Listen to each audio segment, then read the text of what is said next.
Fala pessoal, tudo bem com vocês? Mais um episódio aqui do podcast Vozes da Inclusão. Bom, eu sou a Flávia e eu vou fazer minha autodescrição antes de começar o nosso podcast. Sou morena, o cabelo preto, olhos castanhos claros, vou dizer assim. Tô com um batom vermelho, com um blazer azul marinho, uma blusa preta, um colar. E acho que é isso. E hoje eu tô super empolgada, porque eu tô trazendo aqui uma pessoa incrível. Conheci a Roberta na UTI neonatal. De lá para cá a gente sempre manteve contato. E ela tem uma história super bacana. Ela tem filhos lindos. E vai contar um pouquinho aqui pra gente como concilia maternidade atípica, maternidade típica, trabalho, enfim. Jana, e aí? Olá, tudo bem com vocês? Eu sou a Janaína e eu tô aqui do lado da Flávia. Tô morena, é tão difícil fazer minha autodescrição porque até ontem eu era loira, mas agora eu tô morena, tô com uma blusa verde mesclada em preto, acessórios dourados, eu tô com o microfone na minha frente, tenho a pele clara e tô no estúdio aqui com a Flávia. E eu também tô muito feliz de conhecer pessoalmente agora, né, nossa convidada. Ela é linda. E tem filhos lindos também, tem a maternidade típica e a maternidade atípica também, né? É isso aí. Seja bem-vinda, Roberta. Muito obrigada, muito obrigada. É uma honra. Muito obrigada pelo convite, Flávia, Janaína. É um prazer enorme estar aqui. Que bom que deu certo. Que bom que deu certo, que fizemos acontecer. Parabéns pela iniciativa. Obrigada. Eu sou a Roberta Alvarez, uma mulher branca de 43 anos, olhos castanhos, cabelos castanhos na altura do ombro. Com 1,74 de altura, hoje um pouco mais alto em função do salto alto, vestindo preto e branco. Então, estou alvinegra dentro do estúdio com vocês aqui em São Paulo, vindo aqui de Porto Alegre. Então, prazer e uma honra. Muito animada com essa conversa. Obrigada, Roberta, por você ter aceitado vir aqui. E você, além de tudo isso que a gente já falou, né, mãe, executiva, também envolvida em vários projetos sociais, né, que a gente estava falando aqui, se não é as mães, né, terem essa iniciativa, enfim, se envolver nisso, abrir esse caminho para os nossos filhos, o negócio não anda, parece, né? É, verdade. Vamos começar, Roberta, falando sobre a sua maternidade atípica, né, a liderança aí feminina. Como foi a chegada do Rafa? Como foi para você receber o diagnóstico? Se você teve um processo de luto, como foi para você esse momento? Olha, foi um susto. De fato, 17 de setembro ali de 2019, depois de um parto normal, a gestação a termo, Rafael nasce direto ali, direcionado para UTI, e nos pega de surpresa. A gente não tinha recebido nenhuma informação durante a gestação, não apareceu e não foi detectado nada. Então, foi uma surpresa e um susto e um gerenciamento de uma crise inicial, e a gente não fazia ideia do que estava por vir. Eu me senti super bem pós-parto. Fred, maridão, parceirão, que inclusive está lá agora com as crianças para eu poder estar aqui, foi para a UTI com o Rafinha, e depois que a gente começou a fazer os exames, né, no 6º dia de vida, a gente recebe o diagnóstico de que o Rafael vem com uma doença rara, uma síndrome, né, muito rara, chamada síndrome de Morsier, né, e esse universo é muito raro, a gente tem raríssimas informações e conhecimento. Então, a maternidade, de fato, já me ensina a ressignificar, a reaprender, aprender o que a gente não imagina que a gente possa ser capaz, e a gente, de fato, começa num mergulho profundo, infinito, que é a nossa maternidade das descobertas, né? E aí o Rafael, depois de 20 dias na UTI, vizinho do João, da Flavinha, e que feliz, né, que essa amizade, depois de 5 anos, nos fez estar aqui conectadas. Isso é geração de valor, né, de impacto. Sim. E aí o Rafinha depois foi para casa, a gente descobriu 2 meses entre internações, o que a doença, a síndrome de Morsier nos trazia. E além da deficiência visual, a baixa visão, que é a característica muito comum dos portadores de Morsier, ele também traz uma deficiência motora e uma deficiência intelectual. Então, de fato, é uma forma mais completa da Morsier. E são medicamentos, né, que ele vai ter que tomar a vida inteira, todo um cuidado hormonal, que ele, por não formar bem a hipófise, tem ausência hormonal. Então, são 3 doenças dentro da Morsier que o Rafael traz. A diabetes insípidos, né, pan-hipo, e isso nos traz uma complexidade maior. Ô, Rafa, Beta, você teve algum período de luto, alguma dificuldade de aceitação, alguma questão assim? Nenhuma. Nenhuma. A turma tá onde? Tá aqui? Aqui. É. E eu faço questão de compartilhar sempre que eu posso, durante as minhas palestras executivas e mentoria, e o pouco que você me conhece na Flávia, acho que você percebe lá no Instagram, nas redes sociais.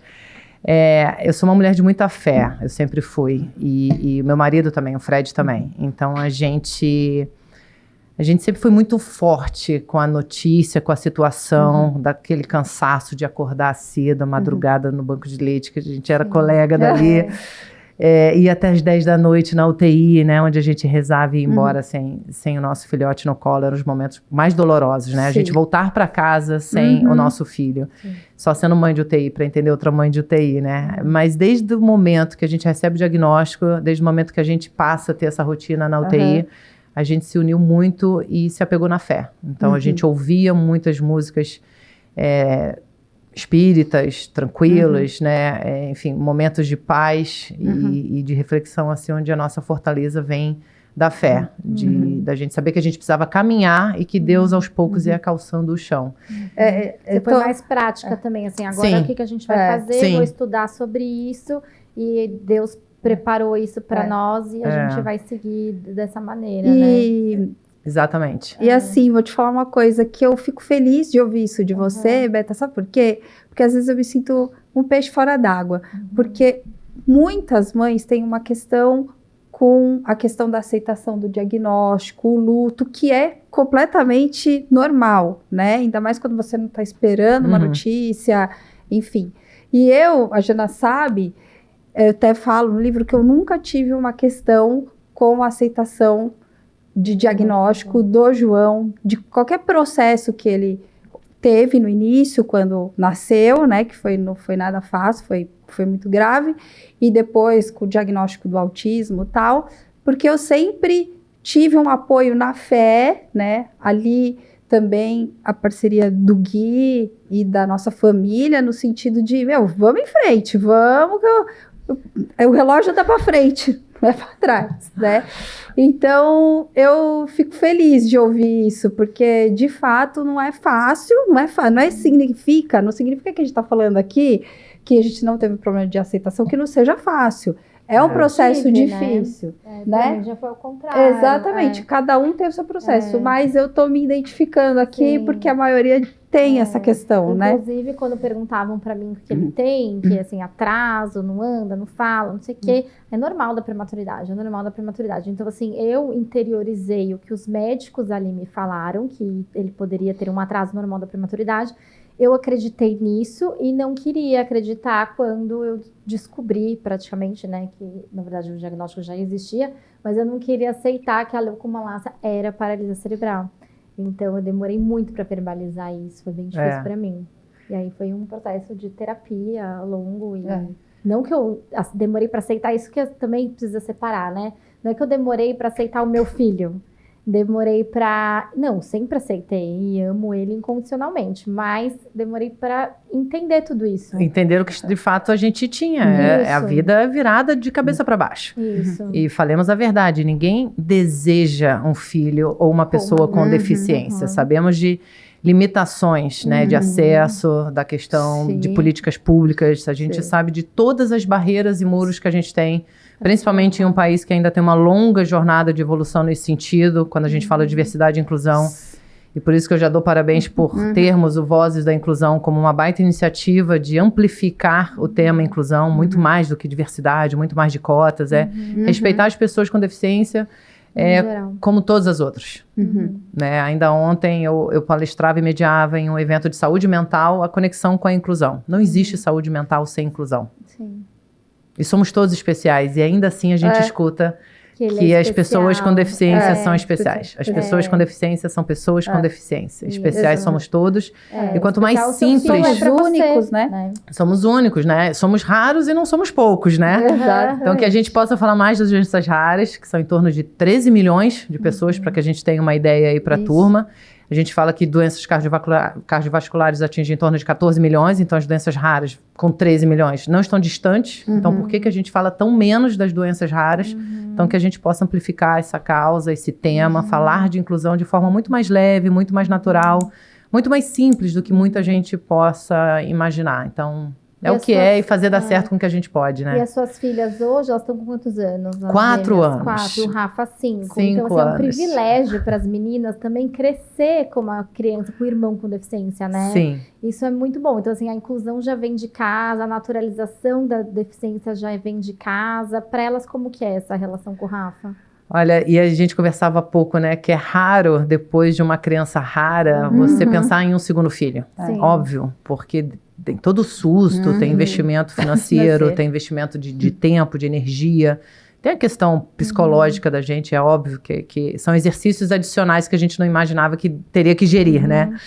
E as gêmeas vêm durante o 2020, a pandemia. Vocês não planejaram? A gente gostaria do segundo. A gente falava, vamos fazer um teste genético, que a gente quer um segundo, né? Daqui a um ano, mas a gente não imaginava que ia ser tão rápido e nem em dobro. Então, as gêmeas, quando vêm, elas vêm, de fato, trazendo um susto muito bom de que, olha, você está gestante de 4 meses e são gêmeas. Foi assim que eu descobri. Sem desconfiar inicialmente, porque o Rafa ainda estava amamentando, livre demanda, então o corpo não mudou. Um ano de diferença, né? E quando elas nasceram, o Rafa tinha 1 ano e 3 meses. Então foram trigêmeos, né? Ali em 2021. A gente já tinha os 3 pequenos durante a pandemia. E a gente morando no Rio de Janeiro e faz a movimentação para Porto Alegre há 1 ano. Então também teve mudança de carreira, mudanças de cidade, de equipe de apoio, de terapeutas, dessa rotina, né? Que Ou seja, a vida veio, deu um chacoalhão mesmo, né?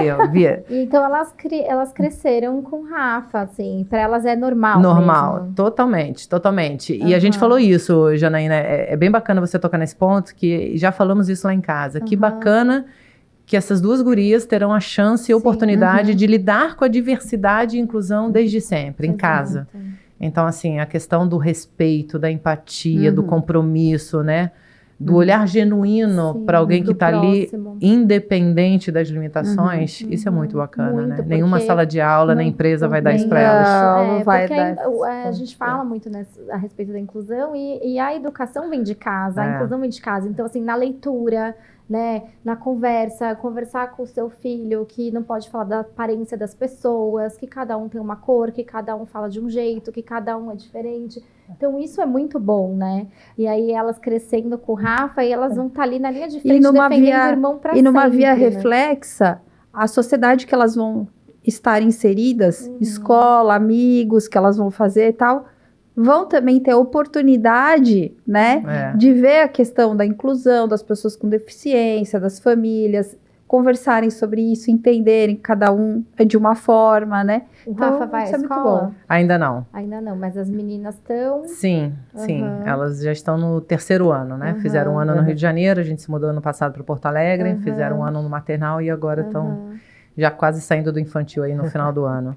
Mas o Rafael, ele faz as terapias em domicílio, em função da logística, isso desde o Rio de Janeiro, né? A gente teve que montar ali o nosso squad, nossa rede de apoio de terapeutas em casa, em função da pandemia, então a gente não tinha clínicas abertas, e eu engravidei logo depois, então como uma gestação gemelar, ela exige cuidados específicos, né? Eu precisei ficar um pouco mais tranquila e sem bateção de perna. Eu não conseguia levar o Rafael para todas as terapias. Então a gente organizou em casa. E aí em Porto Alegre também ele faz as terapias em casa. A gente ainda não encontrou uma escola que facilitasse ali em relação à logística, né? Que fosse inclusiva a esse ponto. Que ele tem um déficit muito complexo, né? Então precisa também fazer sentido e valer a pena. E não colocá-lo num ambiente que não vai ser saudável. Roberta, agora me conta uma coisa aqui. Como é que você concilia ser uma atleta de alto nível, alto rendimento? Como é que você concilia ser uma executiva de alto nível com a maternidade? Sendo ela típica, atípica. E com o casamento, né? Vamos combinar que o casamento também exige aí uma boa parte do seu tempo. Também. Né? Bastante. Gerenciamento da casa, enfim, né? Bastante, exatamente, Flávio. Normalmente me fazem essa pergunta, e aí eu vou responder para a turma que estiver ouvindo e para vocês, que não existe a gente dar conta de tudo, né? Acho que o primeiro ponto é a gente assumir que a gente não dá conta de tudo, não existe super-herói, heroínas, mulheres maravilhas, né? Muito bacana a gente ler sobre, mas se a gente se exige ser uma delas, a gente de fato vai se frustrar, vai se cansar e vai se colocar num papel que é inalcançável. Então, acho que o primeiro ponto é esse exercício de assumir que é um gerenciamento diário e contínuo do que a gente pode, né? Do que é prioridade. Então, a gente falava agora há pouco do tamanho da nossa fé num processo de UTI. Então, é o foco no presente. Então, eu falo sempre assim, gerencia o que você pode e elimina aqueles ruídos, né? As distrações do dia a dia.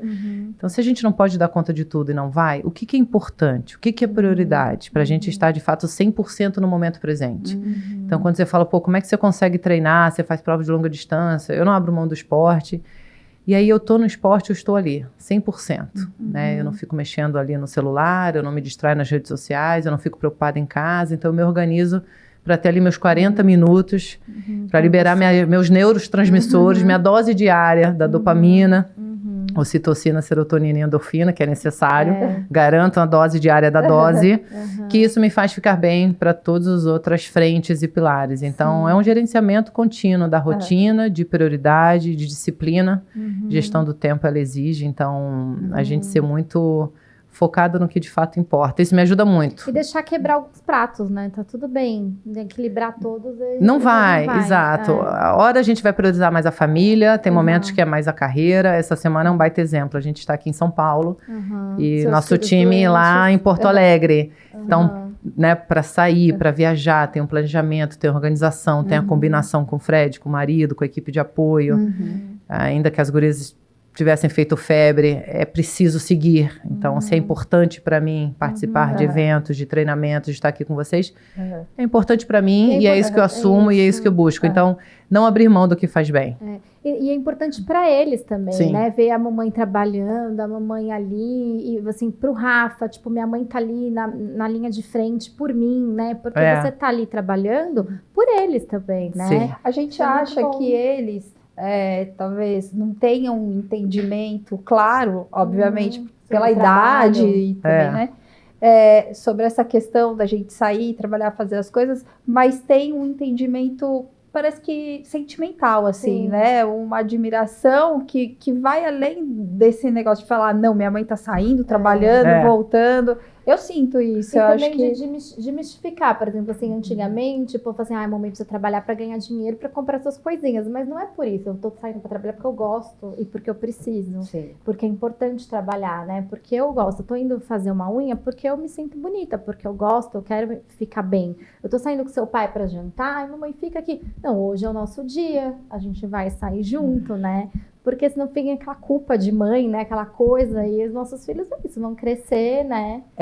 Exatamente. Mas, E Beta, vem cá. Tortei aqui. Você acha que o mercado, você acha que o mercado como um todo, hoje, né, as grandes companhias, ainda tem algum tabu relacionado à maternidade, às mulheres serem mães, estarem inseridas no mercado de trabalho? Porque quando você fala, eu acho que em todos os níveis, não estou dizendo só na alta liderança das companhias, nada disso, né?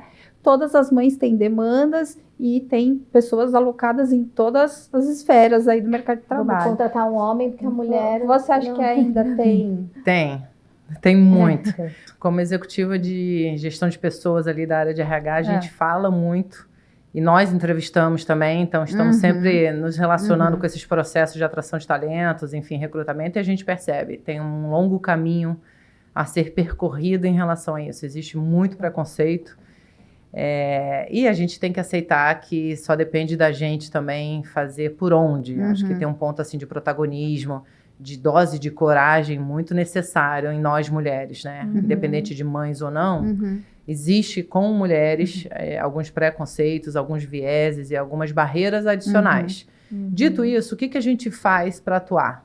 Né? Para que a gente saia de um papel de vítima e assuma um papel de conquistar o meu espaço à mesa, né? Mais do que entrar nas empresas, nas corporações, a gente também quer sentar à mesa, tomar decisões e participar. Então, também cabe a nós entender que precisamos estudar conteúdo XYZ, desenvolver competências e habilidades, fazer por merecer o nosso espaço. Então, a minha provocação também vai muito do existe, mas o que eu faço também é vestindo o meu chapéu de executiva, né, de mulher trabalhadora, em busca desse meu espaço. E com as mães é um pouco mais, porque tem uma questão de mobilidade e flexibilidade, que se a mãe naturalmente já precisa, nós mães com uma rotina atípica, precisamos muito mais. Sim. E recentemente eu fiz parte de um movimento de uma empresa que exigiu uma mobilidade de mudança para uma cidade no interior. Eu não tinha, porque eu precisava estar numa capital que oferecesse a estrutura médica para o Rafael.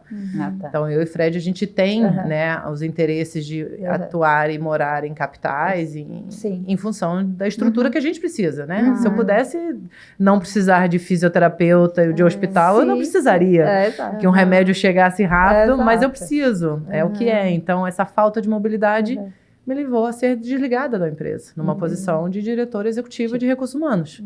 Então, eu passei por essa demissão há 2 anos. Então, independente do cargo, isso acontece, estamos todas vulneráveis em relação a isso.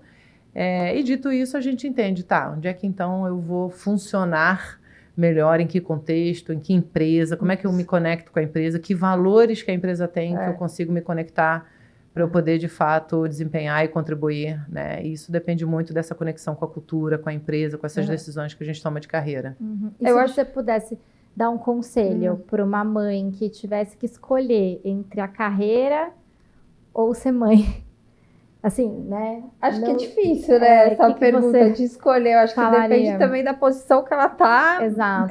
Financeira, tudo mais, né? O meu testemunho é de que eu nunca imaginei ser mãe. Eu nunca tive sonho de ser mãe. Então, eu sempre olhei muito para a minha carreira. Sempre. Até os 37 anos. Solteira, sem filhos. Eu atuei no Rio de Janeiro, em São Paulo. Morei fora, lá no México, por 3 anos. Volto para São Paulo. Então, a minha vida sempre foi a minha carreira, porque eu aproveitei as oportunidades. Precisava, em função do meu contexto, do meu momento. E só trabalhei. Então, eu costumo dizer que eu não tinha tempo de pensar em outras coisas. Entendi. Mas eu sempre acreditei na estrutura família. E eu sempre soube que quando chegasse a minha vez, ia chegar com o pacote completo. E foi assim que aconteceu. Quando eu conheço o Fred, 2 meses depois a gente engravida do Rafael. E 1 ano depois a gente engravida das gêmeas. E a vida, em 2 anos, me deu 3 filhos. E um marido. Era pra ser, né? Era pra 2 ser. meses, vocês engravidaram, tiveram um filho, depois logo em seguida mais 2. Mais 2. E aí, aos 37 anos, solteira, sem filhos, morando no México, eu me vejo casada com 3, mãe de PCD e mãe de gêmeas. E aí eu começo a acreditar que existe a carreira e a maternidade. Ao invés do ou, esse é o exercício e a provocação que eu posso trazer aqui para todos, é que existe carreira e maternidade. Então, é muito possível conciliar, é muito possível ser feliz, sendo mãe atípica. A nossa maternidade atípica é linda na sua natureza, né? Então, é muito do o que te faz bem. Sim, é que assim, é muito possível, eu concordo com você, para nós, assim, aqui, né, que a gente tem um parceiro, a gente tem uma rede de apoio. Só que a maioria das mães atípicas, elas são mães solo, porque o pai, o genitor, foi embora. Mais de 70%, né? Segundo as pesquisas, abandonam as mulheres. Então, aí elas ficam sozinhas com essa criança que exige muitas necessidades especiais. E como que elas vão trabalhar e sustentar essa criança ao mesmo tempo e sem uma rede de apoio? Então, assim, é uma luta, assim, é outra visão, né? É muito complicado também, nós né? somos a minoria. Temos o privilégio de termos ali um plano de saúde, uma agenda com terapias, né? É o problema bom, o nosso. Infelizmente, é uma minoria, né? A gente se entristece com esses dados alarmantes de mais de 70% dos homens, dos pais, enfim, abandonam suas esposas.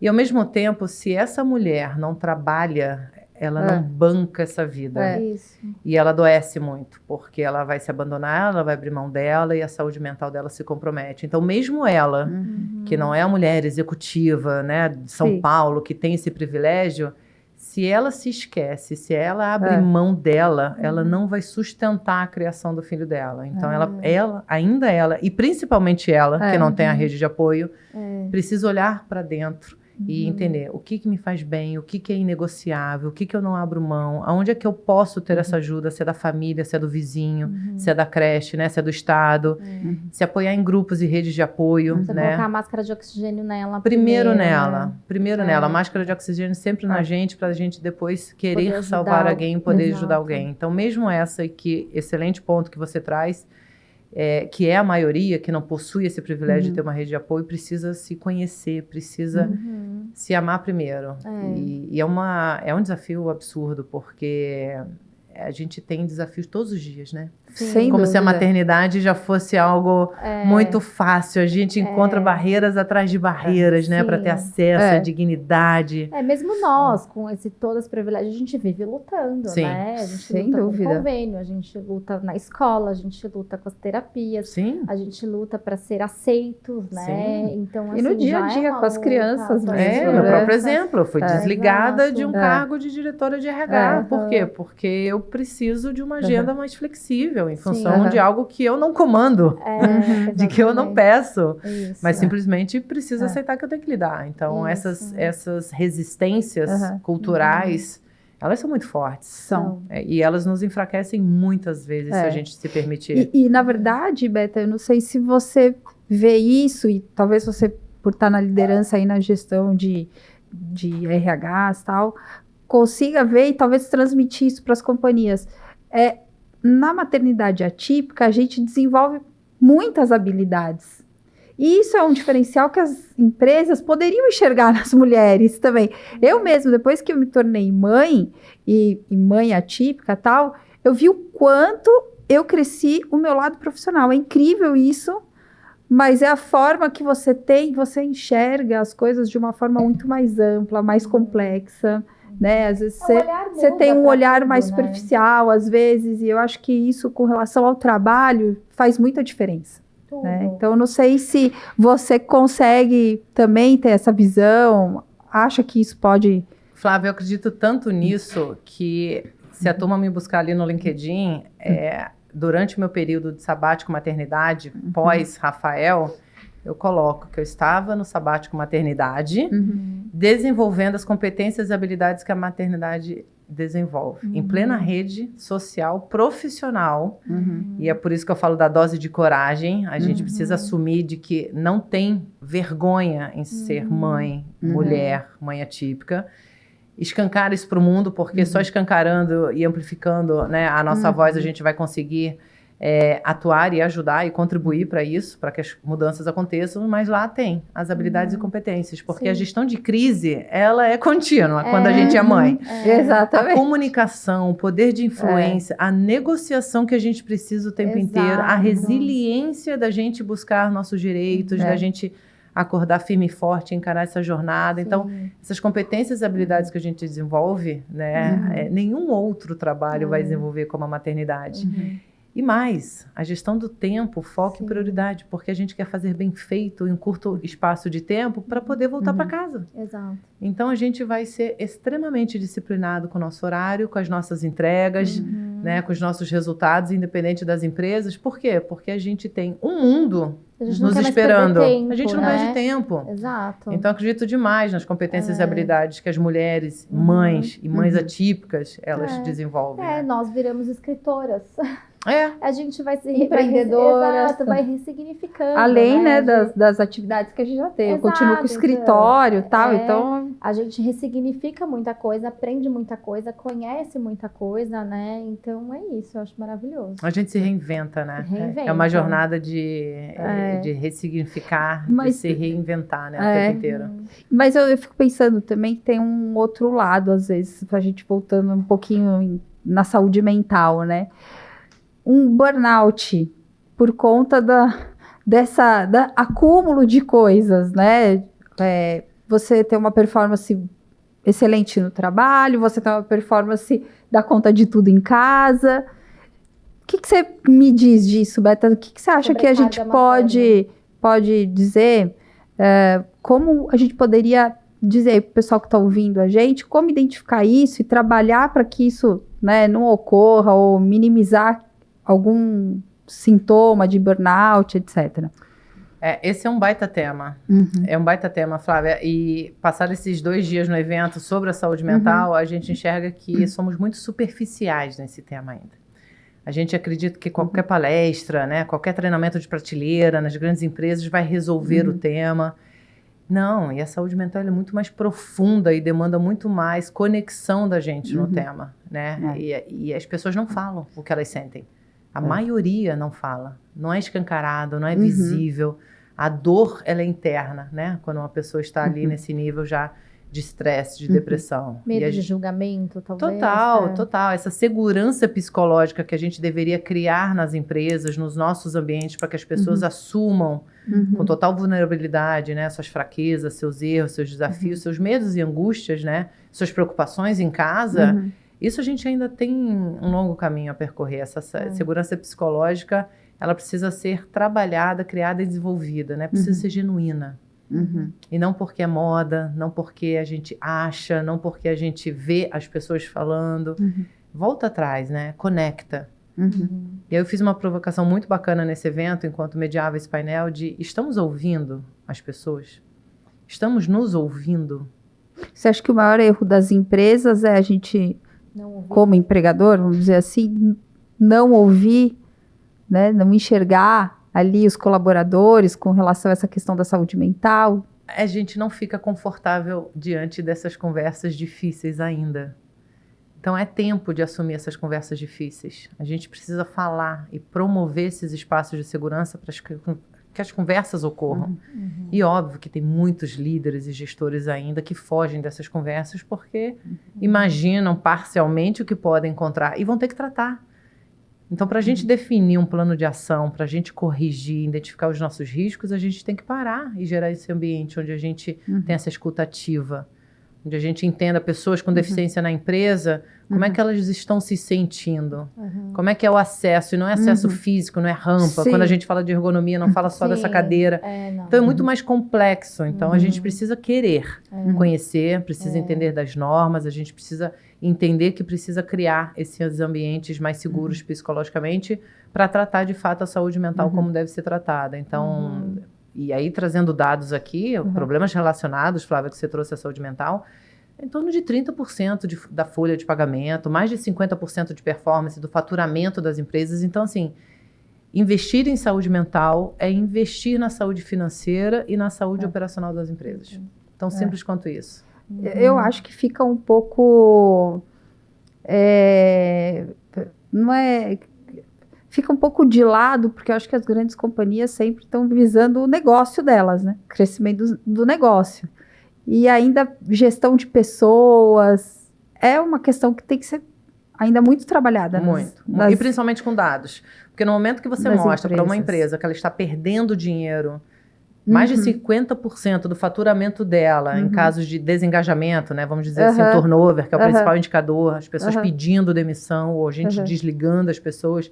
Quando a gente prova, né, que 30% da folha é em função desse... Aí a gente começa a falar a linguagem de negócios. Então a gente tem que fazer esse movimento de... com fatos e dados, né? Não há argumentos.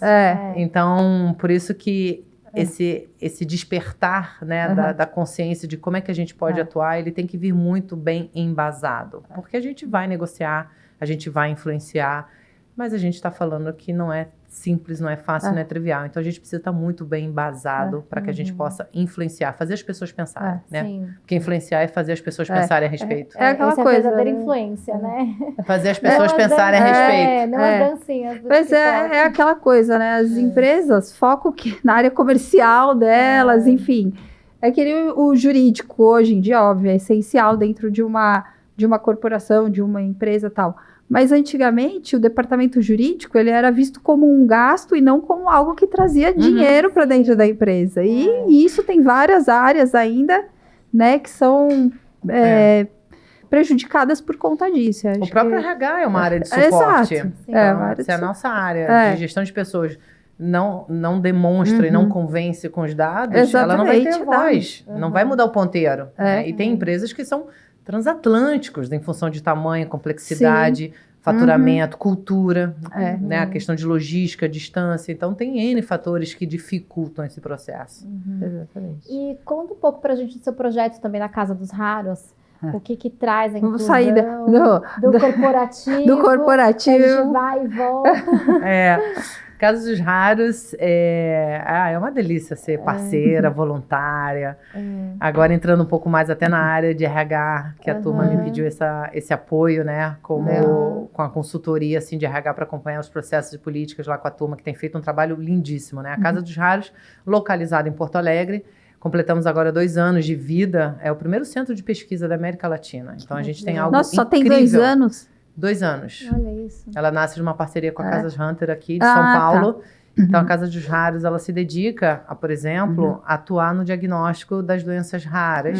Famílias que não têm acesso, e a gente falava há pouco, que esperam por 5 anos, que é o tempo do diagnóstico de uma rede pública que o SUS nos oferece, a Casa dos Raros, ela, com todo o trabalho e empenho, consegue reduzir para 80 dias. Olha que legal. Então, de 5 anos que uma família né, espera para ter o diagnóstico do seu filho, da sua filha, a Casa dos Raros, pela pesquisa, todo o time ali atuando reduz para 80. Então, é incrível, assim. Mas quando você engajou nesse projeto, a parte de RH, essa gestão de RH, você também trabalha com a inclusão? Não, ela veio Ou eles não- depois, veio naturalmente. A Casa dos Raros eu conheço pela televisão. Estando em Porto Alegre, durante um café da manhã, eu olho e ela está sendo inaugurada. Eu falo, que legal, eu quero conhecer a Casa dos Raros. Como é que a gente tem isso no Brasil e aqui em Porto Alegre? Eu não morava lá em Porto Alegre ainda. Entendi. Então, quando eu chego para morar em Porto Alegre, eu já chego assim, quero ir lá conhecer o que eles fazem, quem eles são, né? E que bacana esse projeto.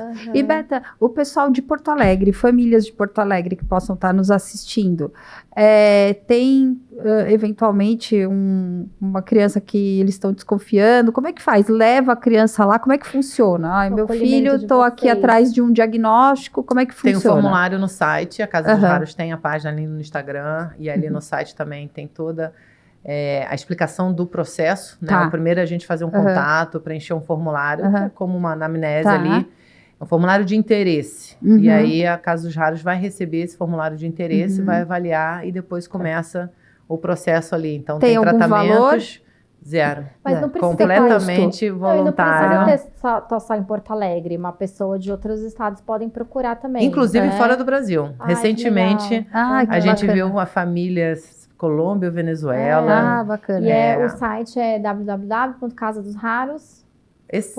É isso? te pergunta, não ponto sabe. org, agora não. Uma boa. Mas Bom, é só digitar no depois Google. a gente Casa pesquisa dos e coloca Raros. aqui. Isso, legal. E tem Instagram também? Tem, Tem. Que é Casa Casa dos dos Raros. Raros, tá bom. Isso. E digitar no Google a Casa dos Raros vai achar, né, gente? Mas é que hoje em dia a gente também não sabe nem o número de telefone, né?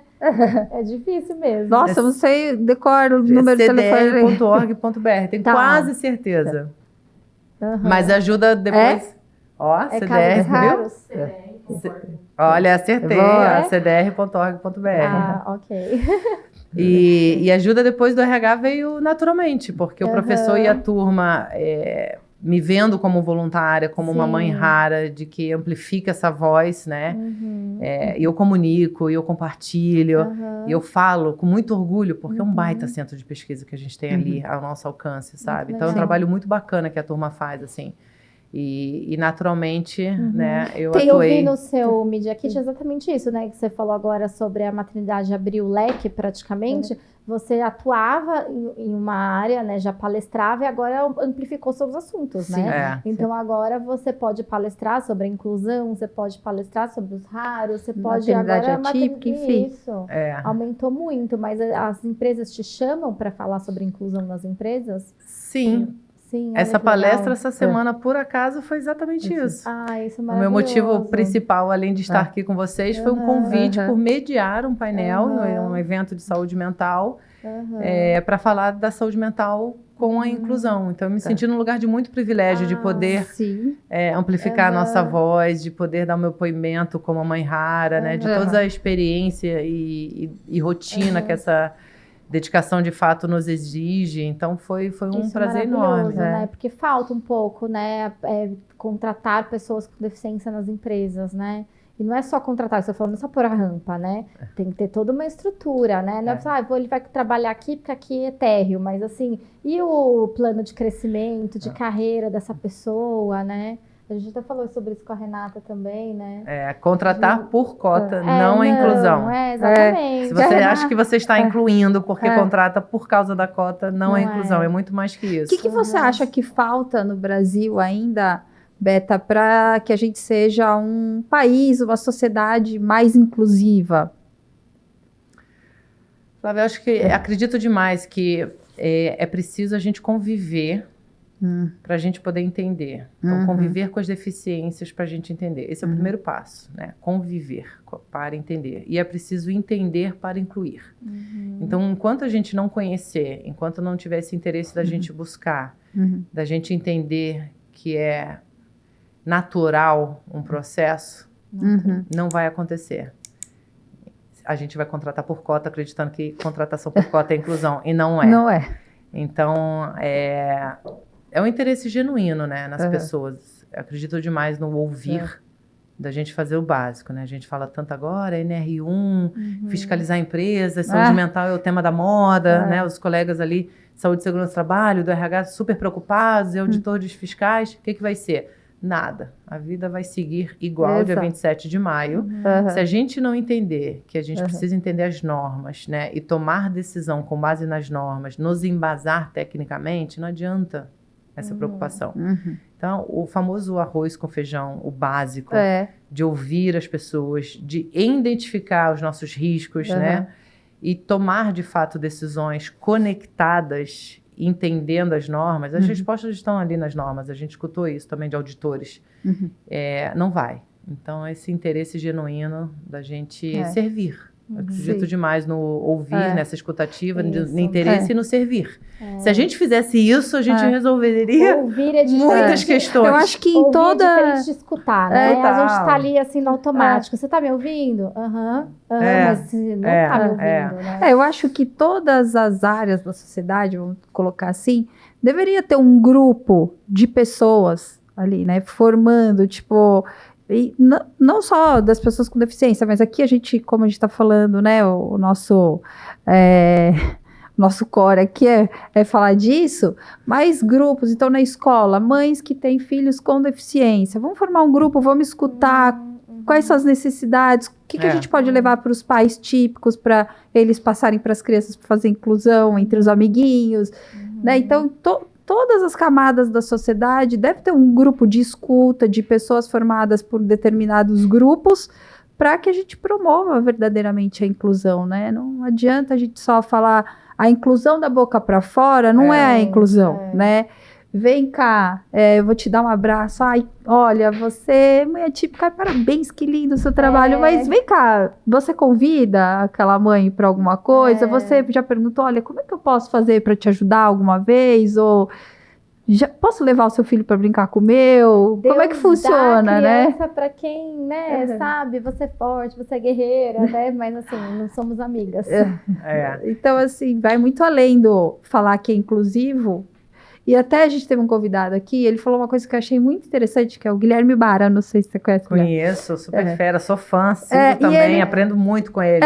E ele falou assim, olha, tem gente que a gente fala, capacitismo e tal, então tem gente que fala tudo errado, chama o outro de cego, o outro assim, usando termos que em tese não são os termos corretos, mas é assim, na hora que a pessoa precisa, o cara tá lá. Ele falou, amigos meus mesmo, não usam os termos errados, mas o que eu preciso, eles me apoiam, né? Na empresa deles tem pessoas com deficiência trabalhando.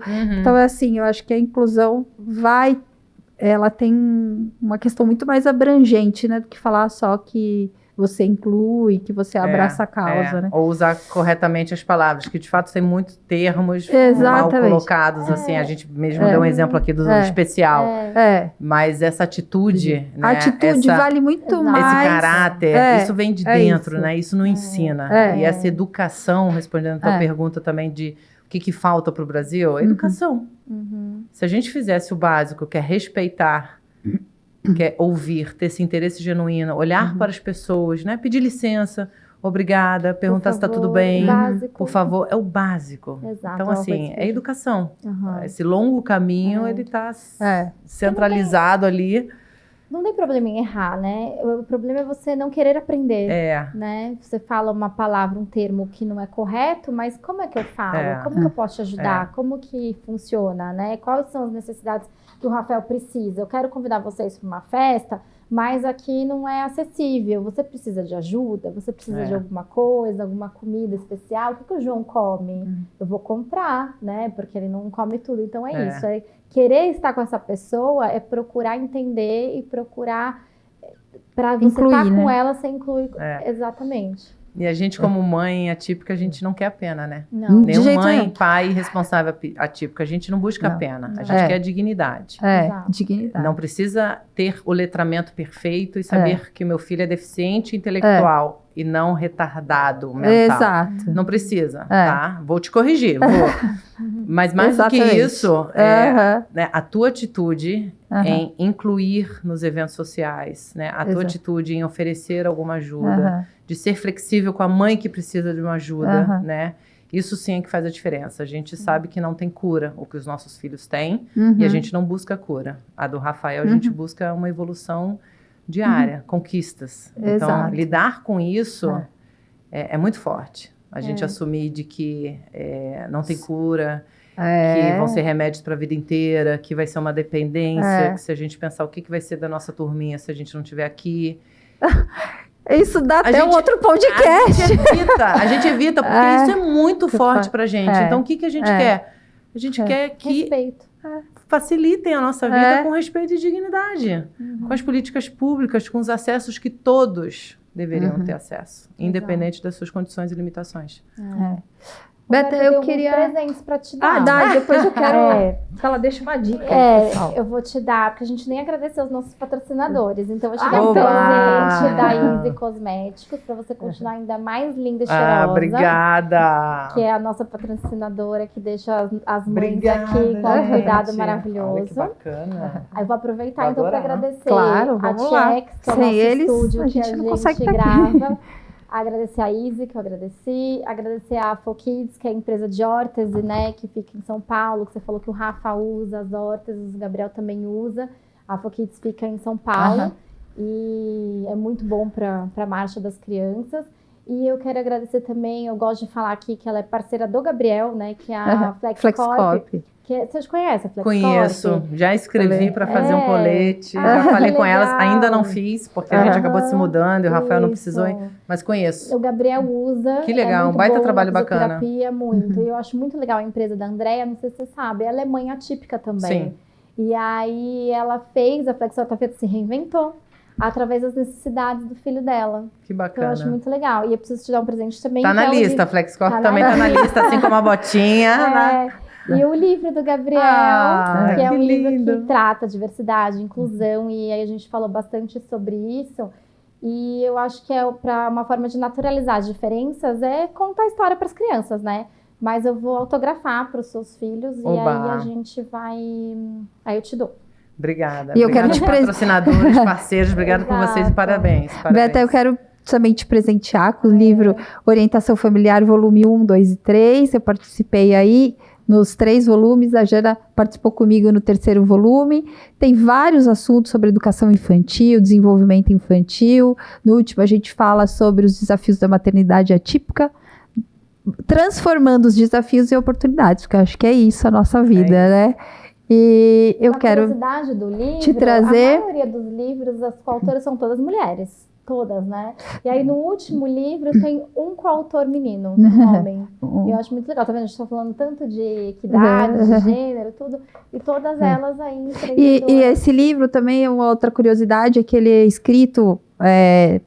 99% as coautoras são técnicas no assunto, então são psicólogas e tal, e mais eu e a Jana viemos aí para ilustrar o lado materno, enfim, para passar também o dia a dia, né? Levar para o pessoal os entraves do dia a Adorei dia. meus presentes, muito obrigada, que Helena e honra. Gabriela, né? Helena, Isso. Gabriela e Rafa. Gabriela, 1 minuto antes da Helena.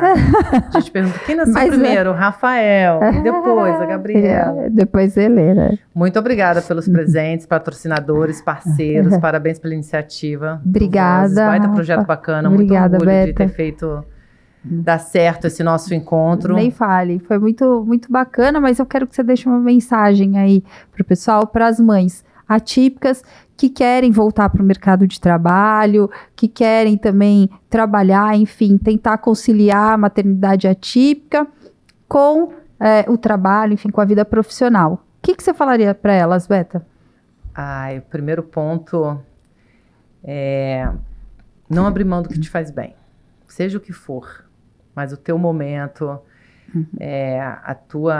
o teu amor próprio, a questão da autoestima, o teu espaço, ele deve ser muito respeitado. Eu acredito muito que isso nos dê força para todo o resto.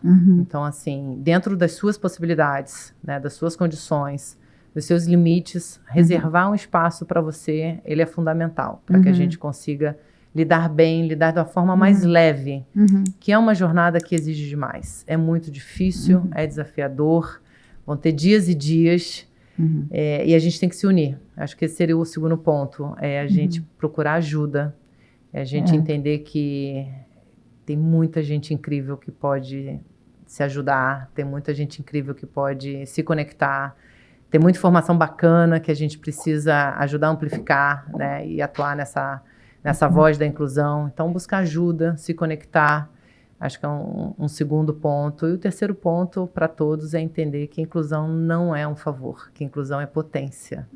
Então, que a gente dê cada vez mais chance e oportunidade e que a gente fale cada vez mais de forma mais natural da inclusão. Aqui, a nossa página, enfim, o Vozes da Inclusão, a gente quer também, uma das coisas, além do acolhimento, informação responsável, é trazer os nossos filhos, as pessoas com deficiência, como protagonista da própria história, né?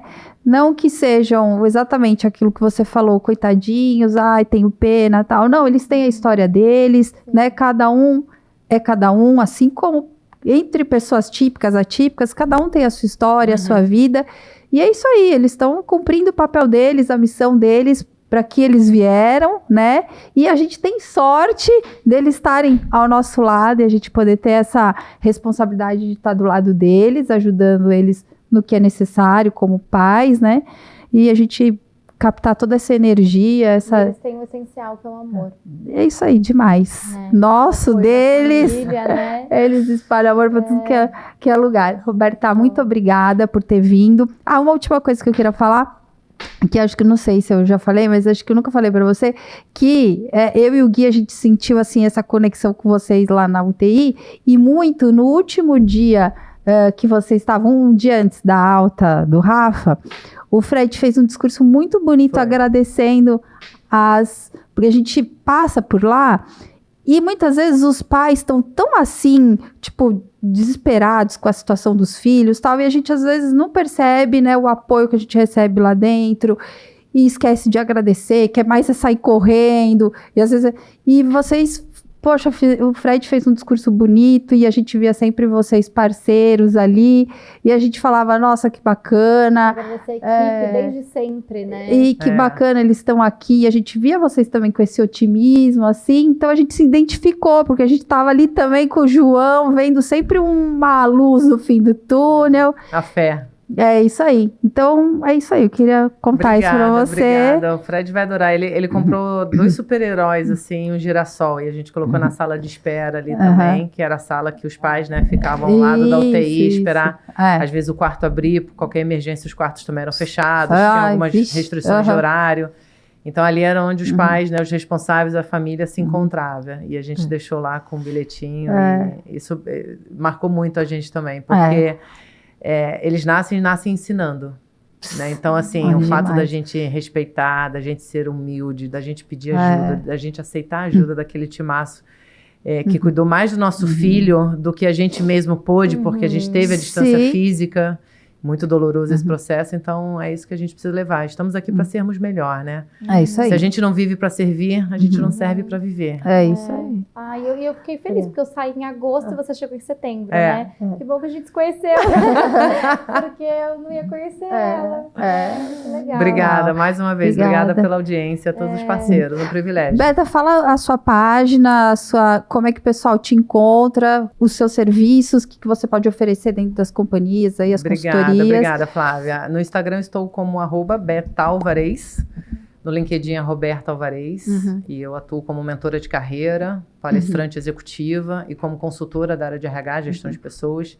Falamos agora há pouco para empresas que têm times menores, mais enxutos ou mais júniores, eu entro, né, para atuar junto com esse time de RH, então Adoro poder contribuir, trazer essa experiência da nossa área, fora os projetos que a gente comentou aqui, como a Casa dos Raros. Sim. Sou conselheira da Praderville, então tem uma associação que é uma doença rara como a Morsier, mas é a Prader, muito parecida em algumas questões, mas foi um convite recente agora, em janeiro, que eu aceitei, então, atuar em uma associação de uma doença rara, então, cada vez mais próxima desse universo, e é o chamado, né? Acredito muito que a gente tem aqui um chamado, tem a missão, que não é só dos nossos herdeiros, né? Sim, é nossa. É nossa. E que a gente possa ter muita saúde para seguir Amém. firme e forte, amplificando aí a inclusão. É isso aí. Obrigada, Beta. Obrigada. A gente fala Beta, né? Porque tá com Beta Alvarez, a gente já tá Beta íntima. Alvarez. Busca lá e a gente se conecta lá. É isso aí. Obrigada a vocês por estar acompanhando a gente até aqui. Obrigada por vocês seguirem. Se vocês acham que alguém deve escutar esse nosso programa, que foi super gostoso, compartilha, curte, se inscreve no canal. Ativa o sininho no Isso. YouTube. Vocês podem também ouvir a gente pelo Spotify, né? Que a gente tem uma página lá também, o Voz da Inclusão tá lá também. Pelo Instagram a gente tem os cortes, enfim. Podem se conectar com os nossos entrevistados também através da nossa página. Muito obrigada. Continue aí acompanhando a gente. Flá. Obrigada, Jana. Obrigada, Beta. Obrigada, gente. Obrigada. Tchau. Valeu, tchau. Com o microfone em mãos, vamos fazer ecoar as vozes que precisam, vamos todas escutar. Rodando juntos, um caminho sem fim.